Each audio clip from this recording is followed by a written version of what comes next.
bener juga nih orang gitu loh nih.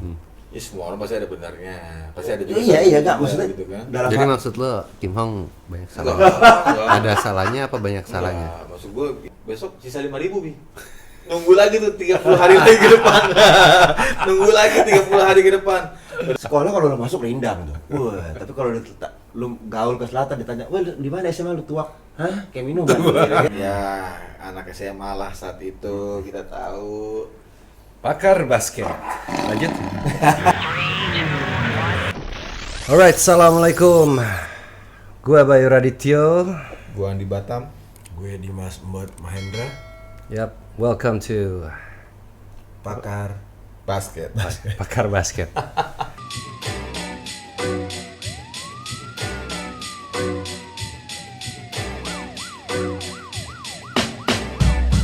Can't bring us down.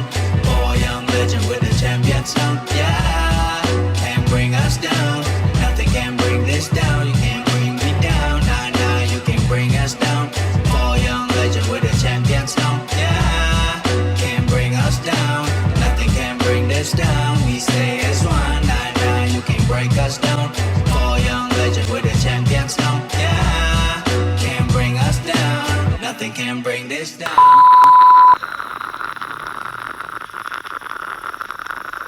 Hari ini di episode perdana kita akan kupas masing-masing ini kenapa sih lo bisa dibilang pakar basket.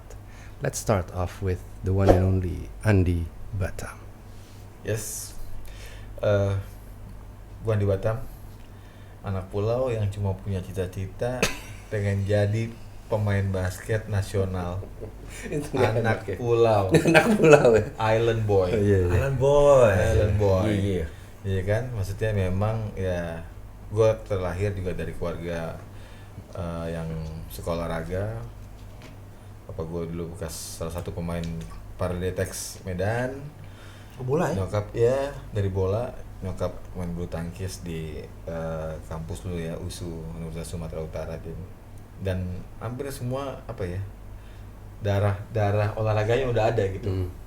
Ya, Gennya udah ada, tinggal kemauan sebenarnya sih. Dan itu ya jadi apa ya saat ini. Tapi kan lo banyak maunya bukan dulu. Banyak maunya, semua orang pasti banyak maunya sebenarnya. Cuman tinggal gimana mewujudkannya kan. Ya enggak? Enggak, ini tahu banyak Iya, lo. banyak maunya, semua berawal dari mimpi. Semua berawal dari mimpi. Doa. Masya Allah. Iya dong. Enggak, ini Iya ta. bukan kita pencitraan, bukan kita pencitraan. Ini seru nih. Ini kita ngomongin pakar basket. Menurut gua, mungkin orang-orang di luar sana nggak tahu gimana sih cerita awalnya kita ini bisa jadi pemain profesional, punya cincin juara. Bayu punya cincin juara, punya Mbot punya, gua alhamdulillah punya, sampai jadi pemain nasional, ya kan? Which is semua juga nggak lepas juga dari jasa Bot, jasa Bayu ada di gua juga. Tuh, datang dari Batam tahun 95, merantau, tinggal di kosan, pakai kipas angin. 96 kali. 95 masuk kan, SMA 96, ya kan? Kipas angin, dua-dua ini pernah ngerasain kos gue. Kos gue tuh kalau cerita banyak ceritanya kali ya, kalau mau bisa ngobrol ya kan. Dari yang baik, dari yang ya anak SMA lah saat itu kita tahu. Pakar basket. Lanjut. Kebetulan tahun 97 gue sama Mbot ketemu sama one of the legend juga saat ini, bisa dibilang ya, Rico Hantono. Siapa yang nggak kenal Rico Hantono? Shoot out. Ya, mungkin Rico Hantono salah satu yang berjasa buat hidup gua pribadi. Mungkin Mbot juga. Tanpa Rico mungkin gua nggak bisa main di Aspak, tapi main di klub lain. Ya, karena kedekatan kita SMA. Padahal sebenarnya gua sempat juga latihan di IM, sempat latihan juga di PJ dengan Mas Toto. Ada tawaran. Sempet ya? IM sama Mas Fahri. Sempet nggak? Paleksi. Ah iya Iya sih. Sampai akhirnya malah nggak jadi main sama IM-nya join sama Aspak. Aspak Tex Mako. Oh iya. Sih. Ya dari situ oke join. Sempat stripping seleksi juga deh. Sempet awal-awal. Sempet audisi. Ya cuman tetap pilihan balik lagi ke Aspak, walaupun memang mungkin saat itu gue lebih lihatnya gini doang sih, anak SMA saat itu cuma ngeliat adalah kenapa sih mau ke Aspak sementara banyak tawaran mungkin secara materi pada saat itu klub-klub banyak yang berani ngasih lebih, tapi ya di Aspak gue cuma satu ngeliatnya adalah tim ini adalah tim yang selalu ada di Final Four, baik itu di Kobatama, sempat IBL, NBL, IBL lagi sekarang ngerasain. Oke. Ya. Anyway, Kalian akan ngerti lama-lama kok ini. Agak kontra kalau itu Bayu dia. gua. Iya kan? Cerita itu ininya basic awal gue bermain basket sampai ketemu sama ya ini Dimas Sinjing aka buat from the hood. Iya kan? Gue tinggal sama dia lama bi. Jujur daerah dia daerah yang menurut gue it's not easy buat seorang embot bisa keluar dari lingkungan itu dengan basket. Nggak gampang. Nih, Dan kita bisa buktiin Jing. Kita bisa dapat juara di tim yang sama. Ya itu sih di awal mulai ya, maksudnya anak pulau mencoba peruntungan ke ibu kota dari mimpi ya sekarang jadi begini. berarti kurang lebih mimpi lo udah kesampaian ya untuk di basket. Untuk di basket. Iya, Yes. lo udah overachieve kalau menurut gue sih, Bi. Batam ini nggak cuma achieve, menurut gue dia udah overachieve. Overachieve ya. Overachieve. Dari yang ya sekarang kan mungkin orang kalau main basket achievementnya apa sih kalau bukan jadi juara, jadi pemain nasional, Iya. ya kan? Ya. Dan ya apalagi dia Sinjing udah dapat semuanya nih, bahkan nggak cuma sekali ibaratnya, either both ways lah, timnasnya juga cincin juara juga gitu kan. Kalau All Star lo gak usah tanya lah, dia ngomong langganan cuy. Ini lebih langganan. Dia setiap All Star pasti ikut. Makanya. Zaman itu. Ya masa zaman sekarang. Siapa nggak kenal Bayu? Tapi siapa yang nggak kenal Batam? Tapi banyak nggak kenal Andi. Nah, itu Tuh, makanya unik itu. Nah, maksud gue dengan journey lo dari pulau itu ya, akhirnya menurut gue sih nama pulau itu yang menjadikan nama lo sekarang kalau menurut gue, mengalahkan nama yang being given by your parents gitu. Nama lo kan Andi Pujakusuma kan, jadi orang taunya semua sekarang Batam or even Andi Batam lah. Jadi kayak nama menurut gue sih lo yang kenapa tadi gue bilang overachieve ya, Bi. Karena mungkin buat orang Batam juga it's a pride lah gitu ya, menurut gue. Makanya gue bilang tuh udah overachieve. Mungkin gue sama sama dia, kayak secara gue lahir juga cuma beda 9 hari sama dia. Beda 9 hari gue lahir sama dia, parah. Jadi sama. Beda kelakuan aja tapi. Jadi buat gue rasa juga sama kayak Bayu lah. Kita nih bertiga kayak apapun yang kita lakuin, selama itu bisa membawa either itu community, either itu daerah lo gitu kan, atau orang-orang atau teman-teman lo, itu merupakan achievement yang apa ya, suatu yang bisa lo banggain compare to cuma sekedar hanya prestasi gitu. Jadi ya mungkin gue juga nggak tahu lah anak-anak sekarang either tahu gue atau lo Bi gitu ya. Kayak gue pernah juga, gue main di Tebet tuh, di Kogar tuh. Waktu itu ada Budi, ada ya anak 3 kan latihan situ. Ada orang datang tuh kayak anak kuliahan ya. Gue lagi duduk tuh, lo lagi main. Dia bilang, wah bang, Andi Batam sering main di sini. Wah, kan gue emang jahil kan, gue bilang iya tuh Andi Batam temen kita nih, jago kan dia, jago bang gitu. Terus ada orang nanya, tapi itu yang pakai baju nomor 9 juga jago tuh bang ya, itu dulu bekas main bang. Terus gue lihat, yang mana itu yang nomor 9, Ali Budimansyah men. Orang nggak tahu, maksud gue ini yang gila orangnya, ya kan? Kalau buat gue sih, ya ini masalah history lah. Yeah. Gitu ya. Jadi apa yang udah Batam capai sih menurut gue is overachieve lah, udah bukan achieve lah. Jadi ya well known lah gitu ya di kalangan basket sih sekarang. There is something wrong dengan sistem apa ya, mengangkat nama basket itu sendiri di Indonesia.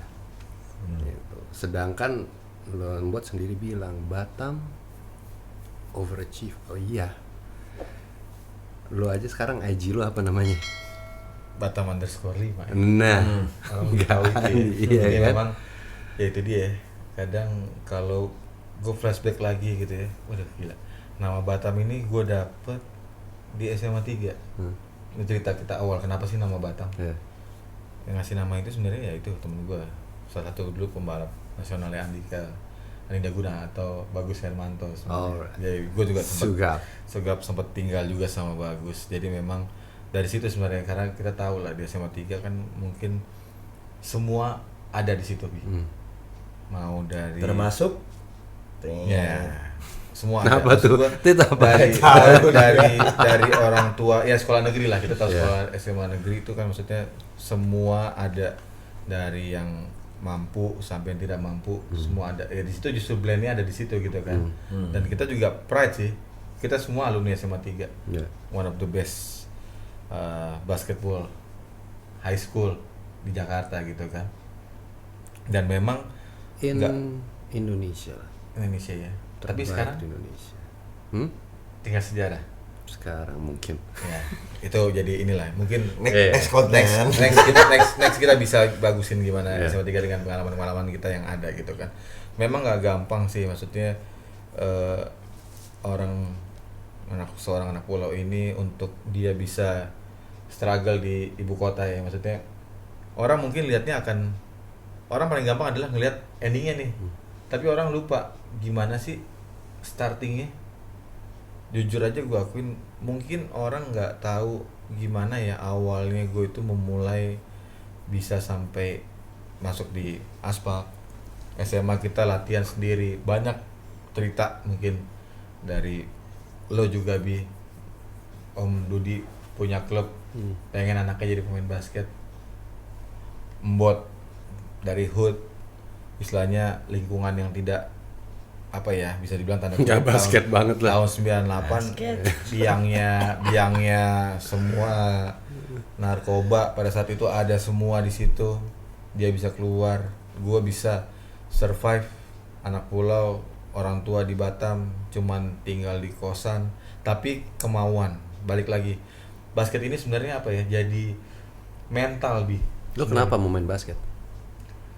Kenapa pilih basket? Kan That's the gen olahraganya kan banyak. That's the question. Iya kan? Rumah gue tuh sebenarnya depan rumah gue persis lapangan basket. Awalnya dari situ. Dan jujur di Batam itu komunitas yang main basket itu ya Itu rata-rata dari Chinese awalnya. Karena mungkin kalau kita bisa bilang yang orang maksudnya orang Dalam bukannya Chinese? Mix. Ya maksudnya Kayak martial art ya. mix. Kita jadi bukan memang- rasis ya. Iya. Cuma Asian Life Matters juga. Yes. Tapi Jadi- Black Life Matter sekarang. Lanjut. Jadi emang komunitas kan, maksudnya emang komunitas. Mungkin daerah Sumatera itu banyak yang ya dari yang main basket rata-rata kan awalnya Indonesia pun main basket awalnya juga banyak mantan-mantan pemain yang kalau kita tahu kan, maksudnya kayak ada Ali Susanto zaman dulu yang top lah. Kan maksudnya memang itu legenda-legenda basket Indonesia itu memang dari sana gitu. Dan kebetulan lapangan basket itu ada di depan rumah gue. Jadi gue tuh kalau mau main basket gue nyolong-nyolong tuh sembunyi-sembunyi. Karena kita tahu belajar. Kadang gue sembunyi di belakang ring sini biar nggak dicari sama orang tua. Awalnya dari situ doang. Oh, Sementara bapak gue pengennya adalah jadi pemain bola aja. Tapi ya itu suruh pilih. Nah ini jadi prinsip sebenarnya buat generasi muda juga buat gue. Kalau memang lu suka sama satu olahraga, fokus pada itu aja. Karena kalau lu jalanin setengah-setengah, seandainya lu suka bola, lu suka basket, lu suka bulu tangkis, terus tiga-tiganya lu mainin, gua akan bilang lu nggak akan jadi Ya. atlet yang sukses. Tapi kalau lu pilih satu dan lu fokus sama satu hal itu aja, lu akan bisa sukses menurut gue. Ya. Ya kan? Walaupun Ya, in the tingkat kesuksesan sesuai dengan goals dan kapasitas yang iya. Karena gue tahu nggak gampang Bi, jujur. Kita tahu Bayu, Mbot juga. Mbot dari istilahnya klub kecil, divisi Jing ya maksudnya. Gue punya panggilan ini dulu sama Mbot nih, Sinjing. Kita karena kecil bareng, gue tempat tinggal sama Mbot. Acawala. Lihat. Mbot Acawala. C. Ya kalau main kalah mulu sama SM. Iya. Iya kan? Ade Acawala Iya. men. Pindah ke SM. Masih ada ya. Itu biar gimana pun punya cerita tersendiri juga buat Mbot. Bayu dari basket awalnya sampai lu bisa jadi streetball lu buat sendiri. Itu masing-masing kita punya caranya masing-masing gimana kita tuh cinta sama yang namanya basket gitu. Ya. Menurut gue sih itu ya. Jadi Tapi memang ada hal menarik nih yang gue mungkin lo yang mengaku pakar basket tapi gue nggak tahu nggak sih awalnya Andi Batam tuh mulai jadi pebasket pro tuh dibayar berapa sih? Ini menarik nih. Gue yakin lo pasti dengar sekarang lo nebak udah kebayang sekian ratus ribu, sekian juta at that time ya. Berapa Jing? 98 gue dibayar di Aspak 50.000 per bulan. Gede nggak saat itu? That's a lot of money. 50.000 Bisa beli apa? 50.000 zaman Krismon. Ya. Nih sejarah gue sama Mbot. Dapat 50.000 setiap mau pulang latihan tanggal 30 ya Jingnya biasanya ya. Panggil sama Kokimong. Nih uang saku 50.000. Dipanggil Berdua doang nih gue. untuk bayar uang Cash. saku ya. Dikasih cash. Di lapangan cash 50.000. Asli sih uang saku. Uang saku. Gue sama Mbot. Nih, sama 50.000. Ya tadi Mbot bilang juga. Mbot tuh kita biasanya hari terakhir tuh tanggal 30 kita udah tahu tuh pasti Mbot bawa mobil orang tuanya buat kita pakai mobil deh. 50.000 itu, gua 50.000, Mbot 50.000. Kita makan di Wendy's Landmark. Pulangnya. Karena kosan gue Setiabudi. Makan 30.000. Ya kan? Beli bensin Ceban. Ceban 15.000 lah. 45.000. Maksudnya emang buat ya gue patungan juga sama Mbot karena biar gimana pun gue sama Mbot nih susah senang pada saat itu bareng-bareng gitu. Memang gue juga sempat tinggal sama Mbot juga. Jadi memang duit segitu saat itu ya ujung-ujungnya dikasih habis latihan 50.000 ya besok sisa 5.000 Bi. Nunggu lagi tuh 30 hari ke depan. Nunggu lagi 30 hari ke depan. Udah gitu balik lagi. Mas habis gajian set besok balik lagi back to reality. Naik apa sih kita? Naik kereta. Gue latihan sama Mbot tuh selalu dari Tebet tuh stasiun Tebet ke stasiun Mangga Besar karena latihan Lokasari. Kita naik kereta. Tiket 300 perak aja kita nggak mau bayar Bi. Kita masuk pintu depan ada Kucing-kucingan ya. kucingan. Kalau ada pemeriksaan kita masuk Pindah gerbong belakang. Pindah gerbong Pindah belakang. gerbong belakang. Nunggu lagi pas sudah mau jalan baru masuk lagi. Jadi memang sejarahnya kalau dibilang wow duit segitu iya kita tough banget, tough life maksud gua itulah dari mental tadi ya. Ya mungkin kebentuk juga di kehidupan kita juga sih maksud gua. Mungkin orang akan lihatnya ini hal kecil. Anak pulau diajak jalan Iya. sama anak ghetto. Dia tuh. Tapi banyak pelajaran ya kan maksud gua. Iya. Ya kita tahu lah maksudnya ada sisi-sisi di mana ya ini buat teman-teman atau buat kalangan basket saat ini ya biar tahu juga maksudnya cerita kita nih kita punya cerita masing-masing. Iya. Dan ini jadi satu apa ya? Gue pengen ini jadi buat pakar-pakar basket di luar sana itu ngelihatnya adalah oh ternyata tuh nggak gampang kita bisa mencapai dari basket saat ini gitu. Tuh, denger. Dan Nggak salah-salah. apa ya? Seru semua indah pada waktunya ya. Iya nggak sih, Bi? Bayu kebetulan orang tua punya klub basket.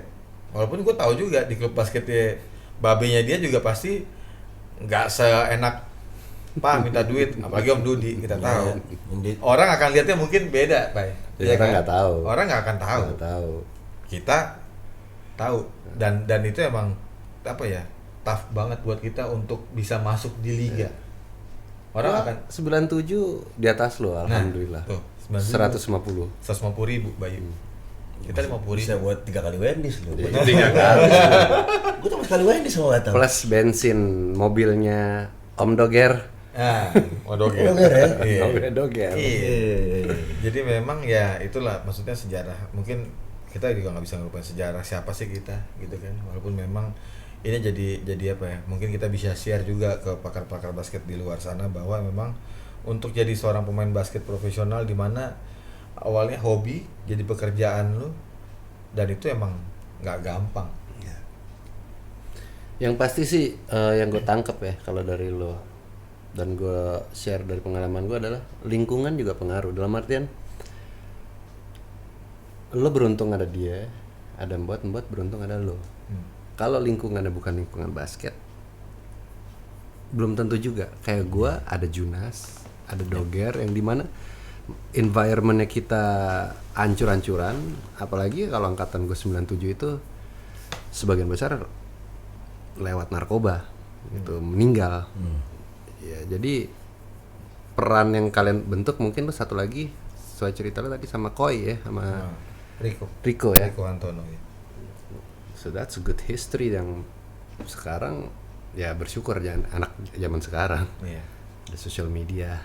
Menurut gue sih ya kayak ya gue nggak mau meng-compare dulu sama sekarang. Gue agree ya kalau dibilang sekarang udah beda era gitu.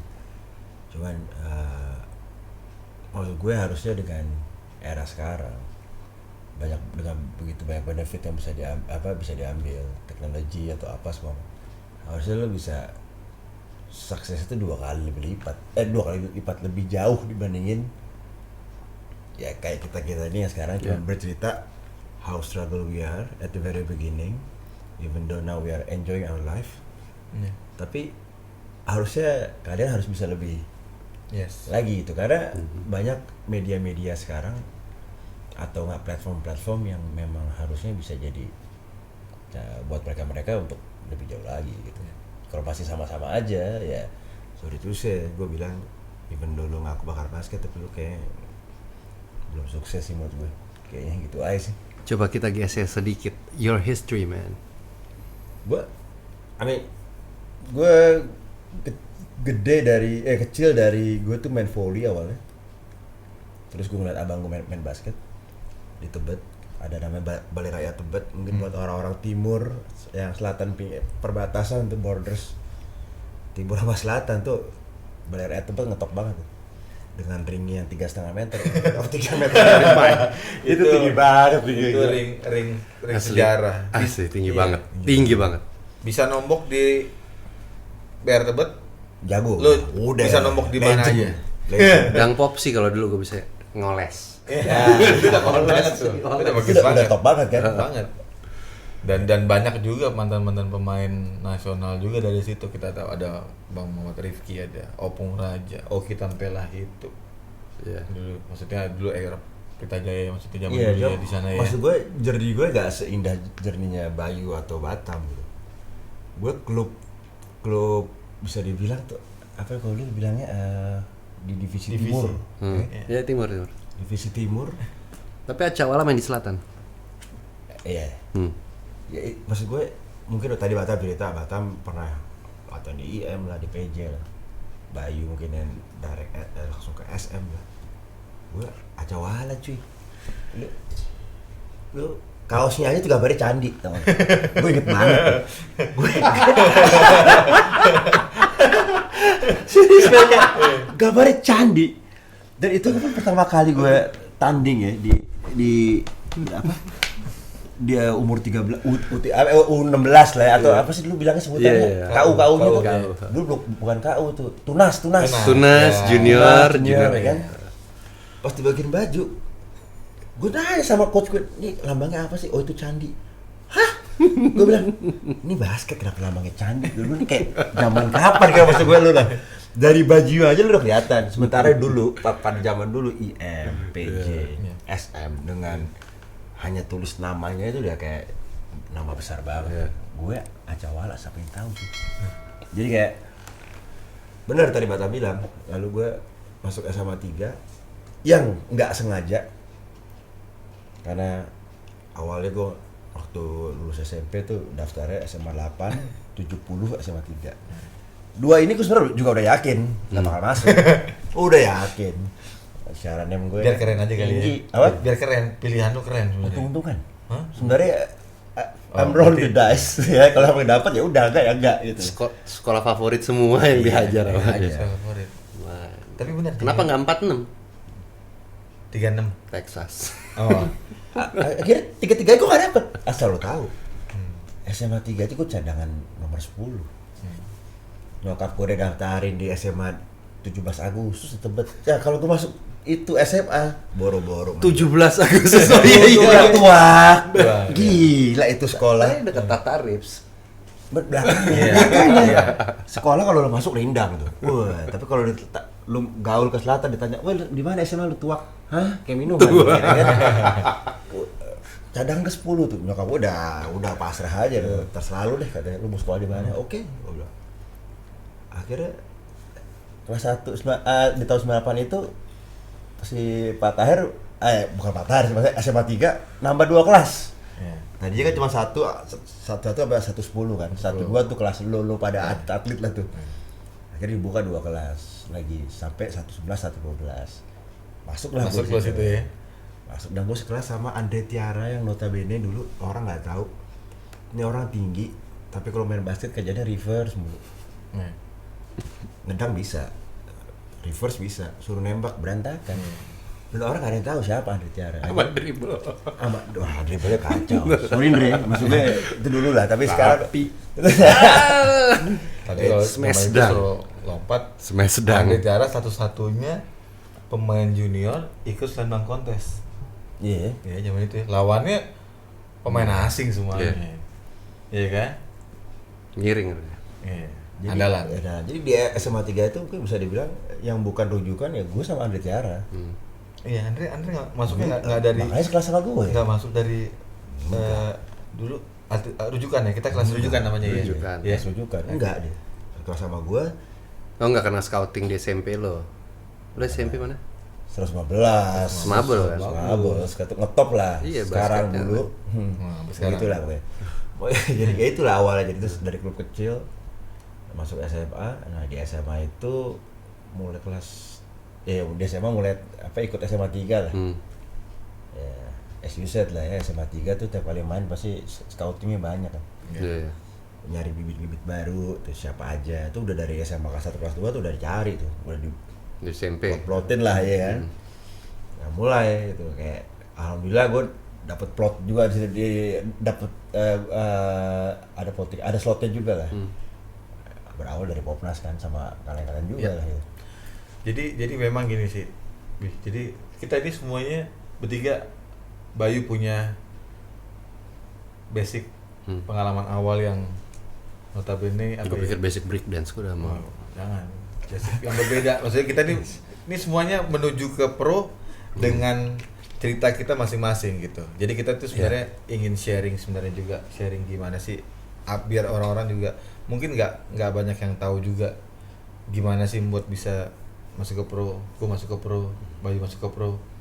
Jadi kita pengennya kan dengan Pakar Basket ini kita pengen juga ngasih spirit juga sebenarnya buat orang-orang bahwa main basket itu bisa dari mana aja gitu kan. Dan semua balik lagi ke tekad kalian, mimpi kalian, kemauan kalian. Jadi memang ya itu yang bisa bisa buat kita gini. Berapa cincin? 5. Buat lo yang nggak tahu membuat cincinnya 5. Gayanya doang ya, nggak orang nggak. Iya. Ya mungkin anak sekarang nggak akan tahu membuat. Embot dulu itu terkenal dari di luar ya, kan kita temenan di dalam, tapi di luar kan anak-anak SM, Tunas dan Junior waktu itu. Wah, ada tuh satu anak mau masuk Aspak. Filipin banget mainnya. Untang-untang tangannya panjang kayak unet. Udah anak Filipin banget. Salah satu point guard tinggi itu kan ya kan saat itu kan. Yes, dan emang iya, maksudnya emang beda gaya mainnya. Gitu karena waktu itu kan udah ada standarisasi bermain tuh point guard tuh Inal sama Oki. Ya. Ya, gaya mainnya begitu gitu. Ketika ada model kayak dia, kayak gua itu something new dan belum tentu bisa diterima langsung. Iya. Ada Budi juga kan dengan stylenya Budi Jordan. Maksudnya emang masing-masing tuh saat itu punya karakter masing-masing sih Bi ya. Maksudnya nggak bisa sama gitu, nggak ada ya. Dan punya style sendiri dan punya apa ya? Ya kelebihan masing-masing mesti ada. Itu trademark sih menurut gue. Ya, makanya kaya, Aspak kaya gitu buat 5 cincin. Orang bilang nggak ini, cuman struggle-nya lo waktu itu main setim sama siapa aja seposisinya. Tuh. kasih tahu biar orang-orang juga tahu sebenarnya. Ini sisi yang orang-orang nggak tahu sebenarnya cerita tentang Mbot nih siapa sih point guard. Kok nggak pernah kelihatan atau gimana? Ceritain nih. Jadi gue sebenarnya masuk 98 sampai 2002 tuh kayak udahlah duduk manis, stres setengah gila ya. Ya masing-masing punya. Oh iya Kak, tapi Buat pemanasan. Pemanasan mulu kan gimana? gue ada di maksud gue yang kadang-kadang buat nge-boost up mental gue adalah ya udahlah gue nggak main tapi gue bisa nonton live kasar. Daripada gue nonton mesti beli tiket gue duduk di atas, kasar seperti itulah. Itu kayak analoginya seberapa stresnya gue ketika lo harus berjuang di tim lo sendiri, dimana saingan lo adalah point guard terbaik di Indonesia. Ada Inal cedera, Afinaldo, ada Inal cedera, ada Ali Budimansyah masuk. Ali Budimansyah masih bagus-bagusnya, masuk lagi Mario Usang. Lu kebayang aja lu kayak tiap 2 tahun tuh selalu ada orang baru dan orang barunya tuh udah Nggak asal-asalan. national class gitu loh. Maksud gue kayak jadi lu untuk lu jadi nomor 2 ya udah why not gitu menurut gue. Gue kayak akan pengalaman itu aja sih yang jadi background gue. Makanya baru mungkin di 2003 karena udah akhirnya coach itu melihat sesuatu yang berbeda dari gue, akhirnya gue dipindahkan posisinya lah. Coach siapa tuh? Bang Ramos, Coach Ramos waktu itu dari Coach Bong ya, Coach Bong. Oh, dari luar kan si Filipin ya? Filipin. Iya. Membuat Filipin dapat coach Filipin. Iya, tapi itu Baby. Dimaksimalin. Yang menariknya adalah gini. Orang mungkin nggak lihat Mbot banyak minute play karena mungkin dia bisa saat dia mau step back maksudnya mau step up ada lagi nongol nih. Tekanannya berat jujur. Tapi orang harus mikir juga buat lu berada di tim saat itu itu true, dia true. nggak gampang. Tapi Jujur. kalau pas gue masih di SM, gue lawan Aspak, dia sering main buat jaga gue. Yes, karena spesialisasi tadi. Nah itulah momen. Dan satu tongkrongan masalahnya ditahu sama bosnya. Itu momen Asem, dimana gue Iya. feeling so awkward sih actually. Gue main lawan SM, coach gue bilang suruh jaga Bayu, dan mungkin ketika gue lagi gerak Bayu jaga gue. Gue kayak ngelihat orang di kaca, dimana ini orang defender, gue defender. Ya, lu terus lu mau ngapain gitu kayak? Ya lu tahu, gue tahu. Iya. Lu mau kemana? Dia tahu. Gue mau kemana? Dia tahu. Terus gue mesti gimana? Jadi kayak satu tipe orang main berhadapan dan memang gue bilang lu tuh kayak mirroring gue lah. Kayak karena ya mungkin style tipenya mirip-mirip. Terus banyak juga mungkin yang keunggulannya kita ya more or less mungkin sama lah ya. Fokusnya ada di defense segala macam jadi kayak ya itu kocak aja sih. Di lapangan gue mungkin sikut-sikutan lah atau apa, tapi di luar ya udah. Iya. Jadi ngobrol aja itu biasa. Masing-masing pada saat era kita mungkin punya spesialisasi yang orang nggak sama Bi. Ya, Menurut gue. harus ada gitu, kan, harus ada kan. gitu. Orang mungkin lihat Bayu, orang kalau nggak kenal songong. Yes. Buat Ini- orang yang nggak tahu. itu apa? Trademark. Buat gua ya. Lo mau make money, kontroversi. Lu pakar basket, kalau lu nggak tahu historical Bayu, udah jangan ngaku Iya. lu kenal Bayu. Dan mungkin bukan Bayu aja, buat gua mantan-mantan pemain nasional kita tahu. Mantan pemain ya. Mantan pemain. Oke. Iya kan? Kita lihat Di underline. Ali Budi Mansyah, Gak usah diedit berarti aman. Romy Chandra, AF Rinaldo zaman itu, mau Loli, mau Riku, semua punya style masing-masing dan orang nggak bisa lo mau compare apa ya, siapa sih paling lu cuma bisa compare idola lu siapa sih, tapi kalau bilang lokal lu susah jawab pasti. Iya, Jujur. tapi maksud gue Karena tadi gue bilang Bayu ini tuh dengan segala kontroversinya menurut gue. Lu tiap tahun, tiap season baru selalu ada kontroversi yang dibikin. Iya. Jadi gue ngeliat dia tuh kayak gini, butuh waktu buat gue kayak 5 tahun gitu ya untuk berpikir bahwa ternyata apa yang dia lakuin itu memang gila tapi komitmen. Di Coba. tahun pertama, tahun kedua nanti abis ini mungkin Bayu bisa Iya, ceritain kita jujur Bi, kita juga pengen tahu Bi sebenarnya Bi. Maksudnya mungkin pada saat kita bermain mungkin orang akan lihat, oh Bayu Iya, dengan makanya, Bi. Bayu dengan stylenya. kan kita satu tim anjing. Gue Iya. sering ngomong Mungkin- sama lo mungkin kan. gini, mungkin ini gini. pemain apaan sih gini Iya, gitu. gua bikin. Terus Gini. terang aja gue bilang. Gini, gue bilang gini, Ding. Mungkin orang akan lihat, oke, Bayu pada saat itu ya, dia ngeliatnya kan era itu kan yang lagi top memang Michael Jordan. Makanya kita tahu Budi mana? Budi Jordan. Ya kan? Bayu ini stylenya slangian. Pada saat itu mungkin ada Kobe Bryant, ada Iverson. Menurut gue sih dia Barometernya. dia membuat itu yang beda ya kan. Mungkin orang akan lihat, oh sekarang Kelly Purwanto, kenapa sih lihat, oh lu banyak tato Kel. Oh gua idolanya Allen Iverson. Zaman Kelly belum ada, Iya. gue pengen tahu juga Be, itu gimana sih lu membuat, karena orang nggak akan tahu Iya. apa yang lo lakuin saat itu, dan mungkin akan lihat dari situ baru kita tarik lagi. Maksudnya kedepannya adalah ya streetball. Kita pengen tahu sih Bi, apa sih yang buat lo tuh udah sampai mikirnya ke sana gitu pada saat itu, tahun-tahun ini loh.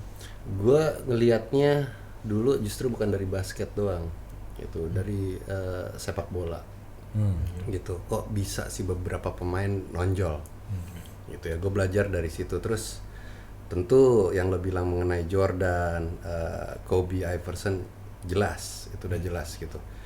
Gue melihat Indonesia, di mata gue udah ada Ali Budi Jordan. Dia game changer buat Indonesia. Yes. Gitu. Gue nggak memiliki target macem-macem di basket, kecuali gue mau jadi ikon basket di Indonesia, membesarkan. Gue ikut ngangkat basket itu sendiri. How-nya memang beda zaman sama sekarang, gitu, karena dulu nggak ada sosial media. Indi. Gue harus bisa ngejual diri gue tuh gimana gitu. Kalau sekarang voting mungkin misalnya itu melalui sosial media atau apa. Kalau dulu kan koran bola, Bola. disobek, diisi. Kupon tuh ya. Itu udah Kayak ini. unyian kapal api tuh. Iya. Itu nungguin tuh. Kita nungguin koran bola tuh terbitnya jam Selasa Kamis. Masih seminggu sekali. Masih seminggu sekali ya? Seminggu sekali. Tiap Rabu berarti kalau seminggu sekali, baru habis Iya, Selasa Kamis. Selasa Kamis itu langganan tuh. Gitu, baru seminggu sekali. Nah itu pun juga untuk achieve 10.000 suara itu ya gimana caranya gitu ya. Gue harus mencari cara, ya itu yang gue coba lakukan. Cuman banyak yang gak ngerti juga, karena berpikir oh gaya, oh ini selengean. Tapi kan dibalik itu kan ya seperti gue bilang, lo bilang tadi, the commitment is there. Buat bilang he see something mirroring. Oh jelas, gue waktu itu bermain ofensif, ada gaya tersendiri, nggak bisa diterima sama pelatih gue di klub gue. Gue supaya stand out harus apa? Gue jadilah defensive player di liga 2 tahun berturut-turut, dan nggak tahu sampai sekarang mungkin belum lepas tuh rekor steal gue, 11 steal per game sampai detik ini. Itu gue shifting Tapi gimana caranya defense gue bikin entertaining juga. Jadi mindset gue entertainment, but harus di backup gitu. Gue pembuktian cross check nih, ada lo berdua. Rico dalam satu game gue bikin 2 poin doang. Ganti dengan Densu, ya kan 4 poin. Andi Batam gue bikin cuma 2 poin. Datang Embot gue disikut, dijatuhin. Sama, gue juga gituin. Disikut, dijatuhin gue. Itu part of the game di dalam lapangan. Gitu. Maksud gue, tapi kan tetap kita bukan, maksudnya ada norma-norma ya. Of course. But enggak, itu it's part of it juga, bukan berarti Embot masuk buat doing the dirty job. Enggak.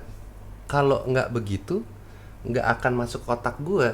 Gue akan terus lockdown semuanya aja gitu. Ini COVID nih. Tapi dengan begitu ya, that's how ketika offensive gue nggak bisa masuk, gue making it by defense gitu. Tapi satu momen deh. Nih, lo juga nih pakar-pakar basket nih.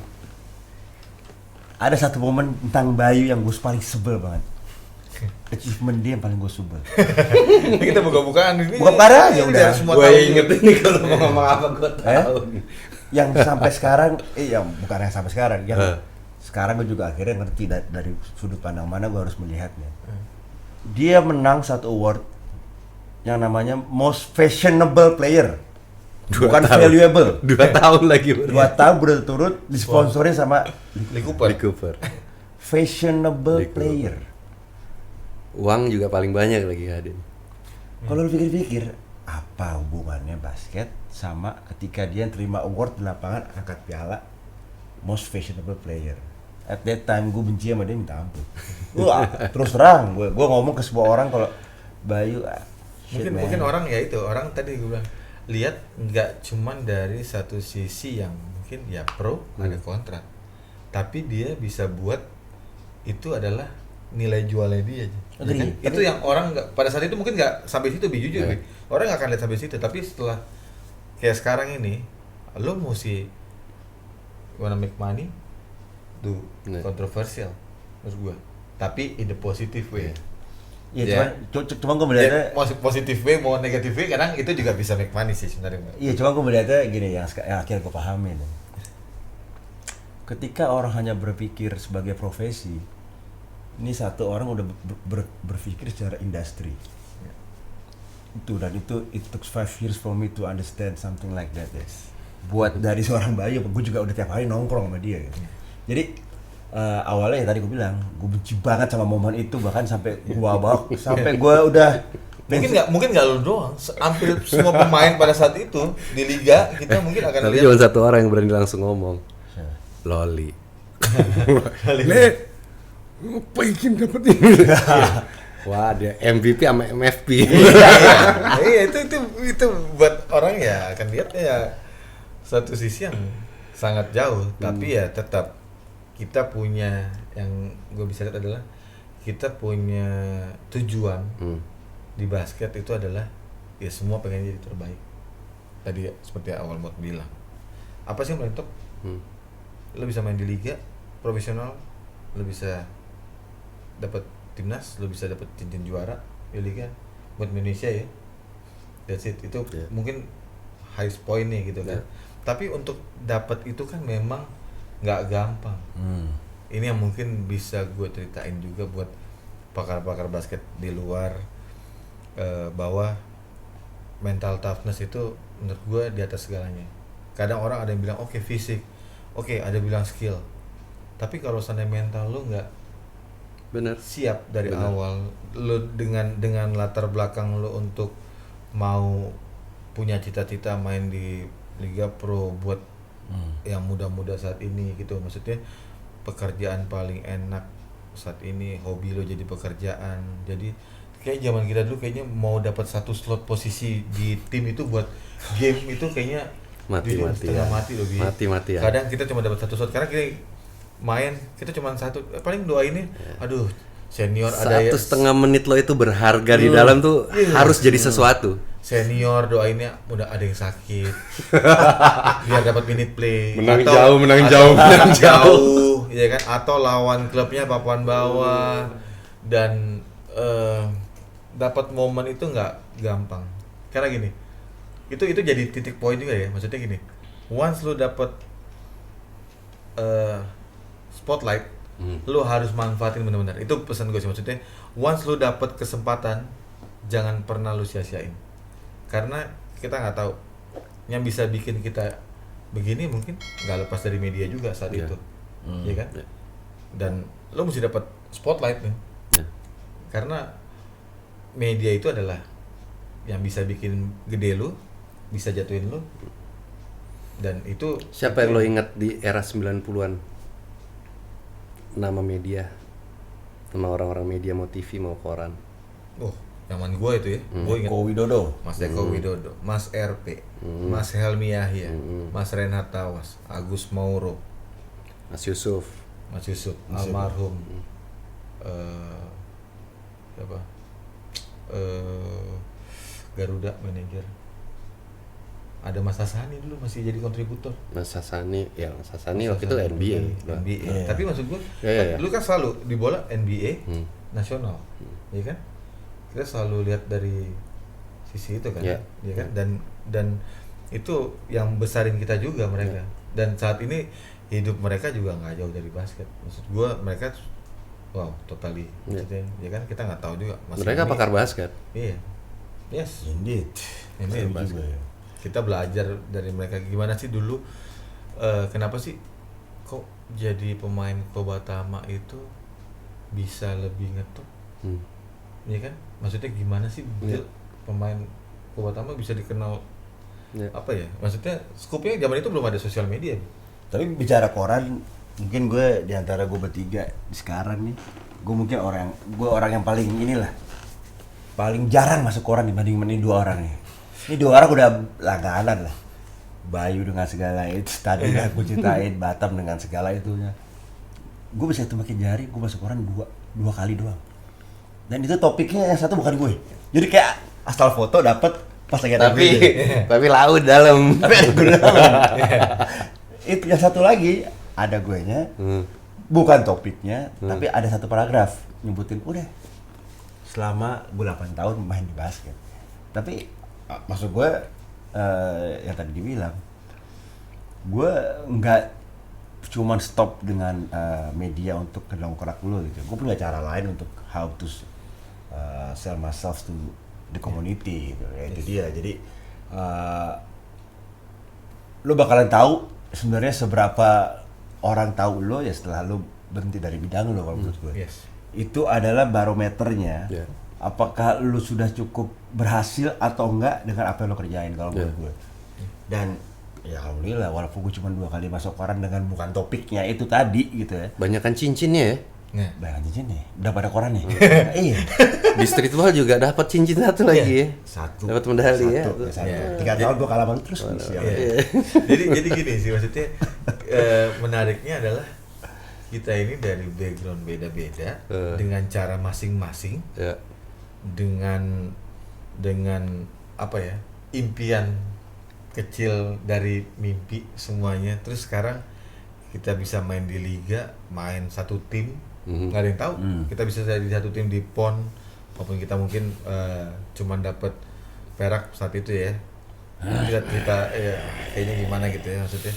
Tapi ya itu perjalanan karir kita gitu kan, karir path kita dari kita awal main basket. Mungkin banyak orang yang ya inilah cerita kita gitu, maksudnya pakar-pakar basket di luar juga punya cerita masing-masing juga mengenai apa sih yang mereka udah achieve dari basket.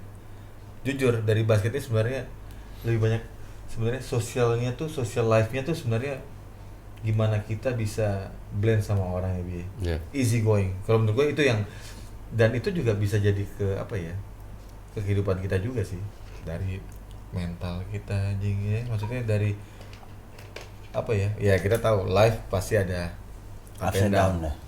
tapi gimana kita ngelaluinnya, kita udah pernah dari start dari bawah,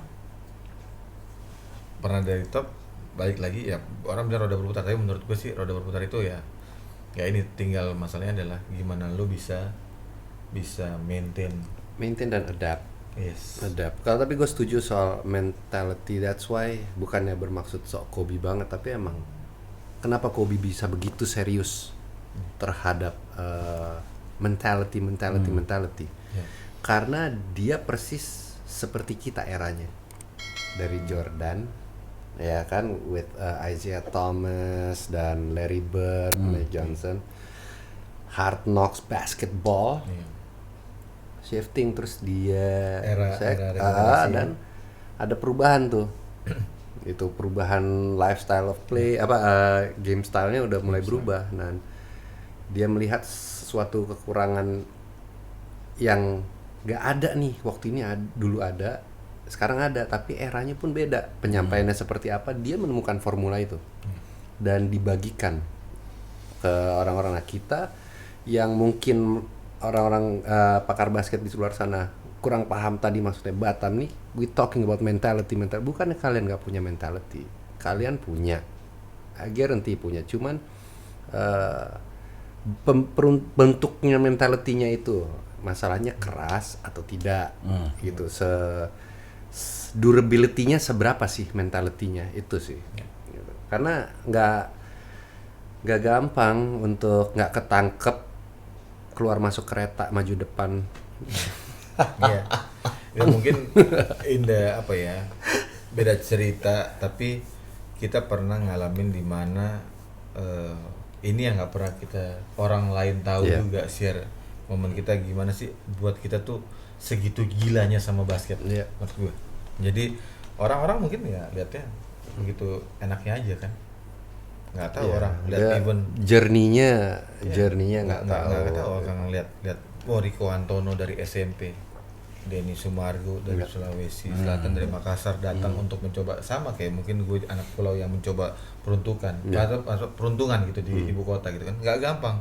Dan itu sebenarnya baik lagi buat pakar-pakar basket di sana tuh, maksudnya di luar sana, bahwa dari basket ini banyak hal yang bisa dipelajari sebenarnya, walaupun mungkin kalau kita compare sama NBA jauh gitu, tapi paling tidak buat di Indonesia itu untuk menjadi seorang pemain basket itu nggak gampang di era kita. Dan mungkin di era sekarang juga mungkin nggak gampang, tapi masalahnya adalah kemauan gitu. Gue jadi ingat satu omongan Kim Hong tuh itu. Anaknya Kim Hong nih. Pakar basket kalau nggak tahu nama Kim Hong, Google. Kalau sampai nggak nemu, salah di Google. Gue yakin banget tuh. Pasti nemu. Topi dibalik, topi orange, celana hijau, pokoknya warnanya beda-beda nih. Tabrakan semua. Dia pernah waktu itu lagi marah-marah tuh, Jing.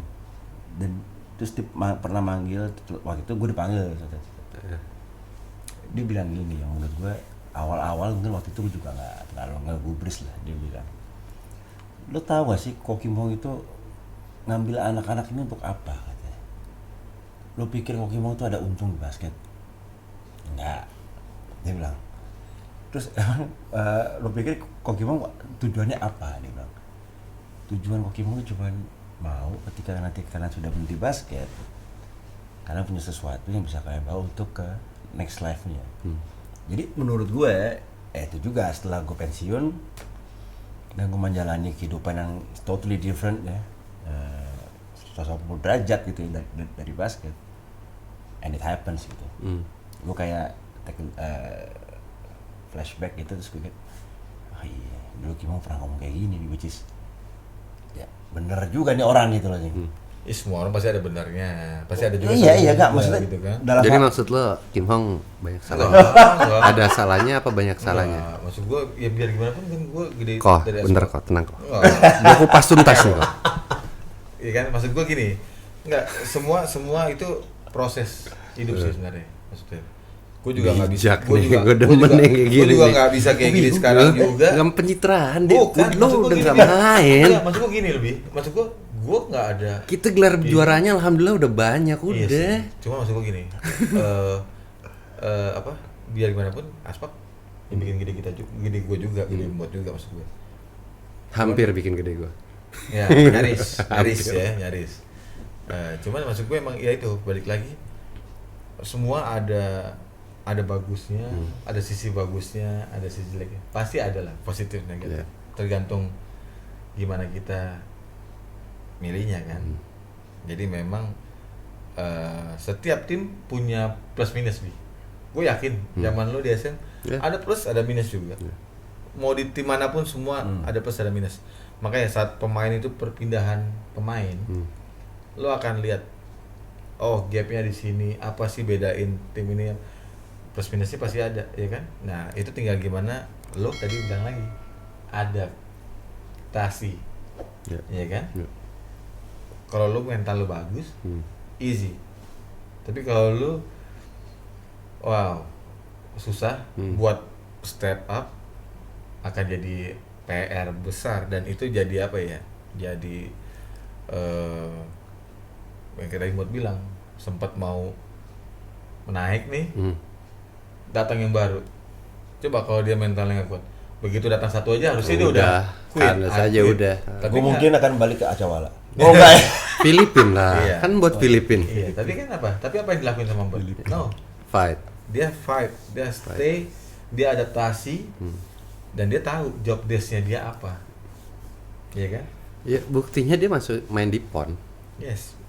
Main di PON DKI itu di era kita nggak sembarangan. Sembarangan. Ya. Isinya tuh ya papan atas liga semua. Iya sih. Exactly. Siapa nggak mayoritas timnas semua? Ya, mungkin ini yang bisa kita share buat episode awal kita di Pakar Basket ya. Semoga kedepannya kita punya cerita yang bisa mungkin memotivasi buat pakar-pakar basket di luar sana bahwa kita buat ini adalah untuk lebih apa ya, mendekatkan basket ke anak-anak muda sekarang gimana, atau kepada orang tua juga sih Bi, karena banyak juga sekarang orang tua pengen anaknya jadi main basket tapi ya dengan cara yang mungkin beda sama era kita juga, ya kan? Udah beda eranya. Beda eranya. Bayu bapaknya punya klub basket, tapi buat dia emang gampang buat main. ya kan? Masuk tim aja. Susah. Ngantri. Iya, ngantri. Perasaan klub gua gitu. Jadi Kok gua ngantri ya? Nah, jadi ya itu dia, mungkin kita akan ngulik-ngulik lagi dan kita juga akan di next episode kita akan coba mengundang juga pakar-pakar basket di luar sana untuk bisa sharing, bisa berbagi More stories to more come. stories to come buat Terutama diskusi masalah liga diskusi kita masalah ini liga. kayaknya Yes, banyak banget PR nih. Ya. oke. Di antara kita ya juga kita mungkin juga akan buka untuk ada bintang tamunya juga.